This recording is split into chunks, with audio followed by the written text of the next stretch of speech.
Hi, I'm Marty Makary, and I'm here with Dr. Josh Sharfstein. He is Vice Dean of the Johns Hopkins Bloomberg School of Public Health and former Deputy Commissioner of the FDA and former Maryland Health Secretary. Josh, great to have you with us. Thanks for having me, Marty. In terms of our progress with vaccines, we've seen some tremendous movement and very exciting approvals on this emergency use authorization basis. And it's got a lot of people wondering, what can we learn from this EUA process? And can it be applied to other areas of medicine where there are also urgent, pressing health issues that can be addressed through an expedited review and sort of an accelerated process? Sure. Well, I think it's important to understand that EUA is, created for public health emergencies and gives tremendous flexibility to the FDA. Basically, the minimum standard for granting an EUA is that the known and potential benefits exceed the known and potential risks. And that's very much a judgment call. But what we've seen, in my opinion, in the pandemic is that where FDA has sort of said, well, it seems okay, let's give it a try, it hasn't worked out that well. Versus where the FDA has said, let's use this authority and request really good studies to know whether something works, but just be able to move faster. That has worked out better. So an example of the former might be hydroxychloroquine, where the FDA granted emergency use authorization very quickly based on sort of a couple people saying, I think it might work. And so the FDA said, all right, let's authorize it. Then suddenly, millions of people were getting hydroxychloroquine. Maybe that's a bit of an exaggeration, but a lot of people were getting hydroxychloroquine. And when the research caught up to it, there was no benefit and probably people were harmed by that. So that is not a great example. That's a warning of what you can do if you lower the standards too much. The opposite, the second case, would be the vaccines, where the FDA could have said, okay, we don't have that much time. Let's just go on the basis of antibodies alone. Let's not look at clinical outcomes. Instead, the FDA required studies with tens of thousands of patients in each arm for all these different companies, but they were very clear on what the standard was. The companies did a tremendous job, mobilizing those studies. The FDA worked very closely with them, and you wind up at the end with, data that's very, very solid that then convinces the clinical community, more than 90% of doctors getting vaccinated, and so much confidence in our vaccines. You can look in other countries where people are raising all kinds of questions about vaccines that have gone through there, and realize how close we came to having too low a standard there. So to me, the lessons are not to give up the high standards, but to work, identify the goal, have high standards for clinical data, but really work like crazy to get good data and try to move those products through that are promising so that they can get to people as quick as possible.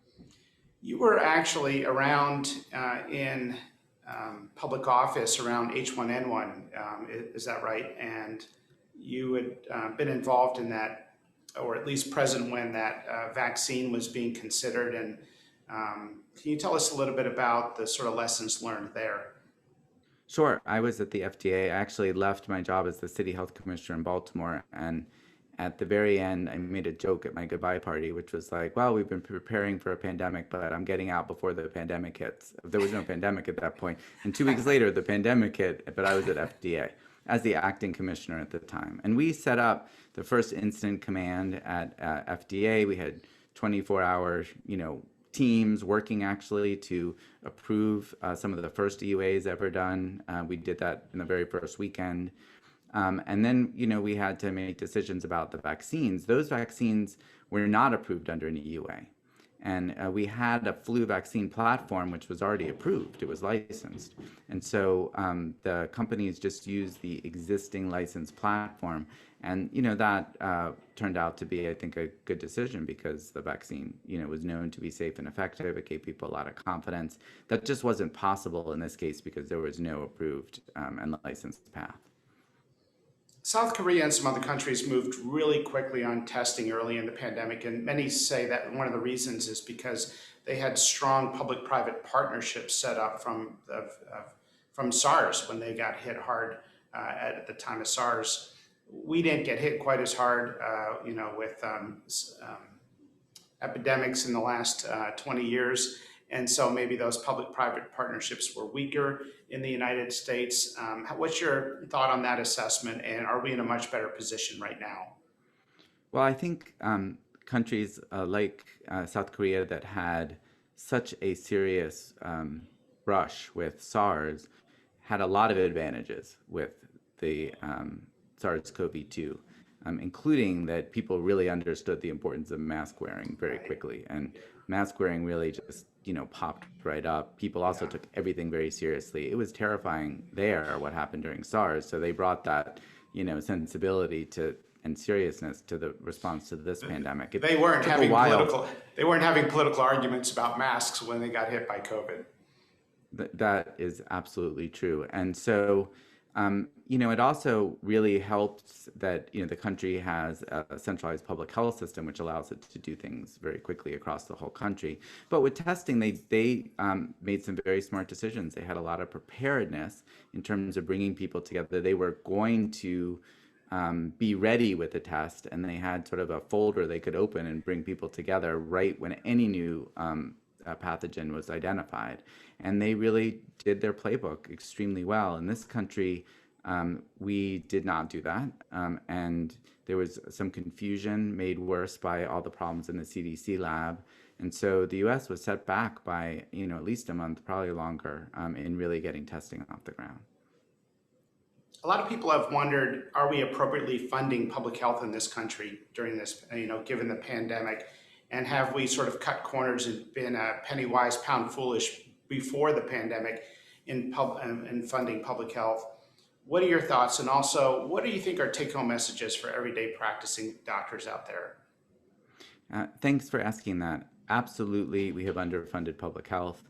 It has very much been penny wise and pound foolish. If an ounce of prevention is worth a pound of cure, we have not spent for an ounce of prevention where we need to. And in fact, many health departments around the country are struggling for staff. Their leaders may be getting harassed during the pandemic. Their budgets were even cut during the pandemic. And so there's a lot that needs to happen to reinvigorate the public health sector in this country. And support from clinicians would really matter.